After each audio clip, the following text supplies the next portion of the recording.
other trick they've used. That's a good question. So the reason they did that is because in the prologue of The Lord of the Rings and all the books, Tolkien describes the relative sizes of the different species. Now hobbits on average are about 3'6". You're about how tall? You're taller than that anyway. Dwarves would be about 4'6". Humans about 5'6", and then anybody over 6 foot would be an elf, an orc, or an urukai. So we are hoping that any 6-footers amongst us today are elvish, or of the elf kind, not orc or urukai. And I don't mean elvish, thank you very much. So they also scaled, guys. So this is the other trick they use. These hobbit holes up here, these are called 90% scale hobbit holes. If you have a human that's portraying a hobbit, as you do in the movies, they would act in front of these hobbit holes. And they would appear proportional, but if you had real hobbits, they would be exact right size for these hobbit holes here. These are 60% scale hobbit holes. Of course, when you're making movies, we didn't have real hobbits available, so Ian McKellen playing a wizard as a human, they would have then a scale double for the hobbit actor, acting with Ian McKellen as Gandalf, and Elijah Wood's scale double was a gentleman called Kiran Shah. He's a Kenyan actor of Indian descent. He's 4'1" in his bare feet, and he's listed in the Guinness Book of World Records as the world's smallest stunt performer. He's the one, he did the leap from the bank into the arms of Gandalf in the cart. When you see Elijah Wood getting a hug over Gandalf's shoulder, that's actually Ian McKellen's scale double, a gentleman called Paul Randall.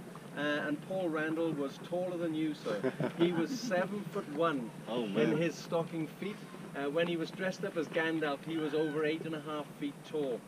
And I don't know why, but his nickname was Tall Paul. He also doubled for Legolas, Aragorn, Boromir, Faramir. Anybody that had to be in a scene with a hobbit that needed to be recognized, that was Tall Paul. So they scaled people, they scaled buildings, they've also scaled plants. I'll tell you about that in a second as we get up to the dell. But I want to just tell you a little bit more about the original set. When they made the Lord of the Rings set, it was only a temporary set. They were in the process of taking the set down or striking the set when the valley was hit by a really severe storm like we had about 3 weeks ago. They halted the deconstruction.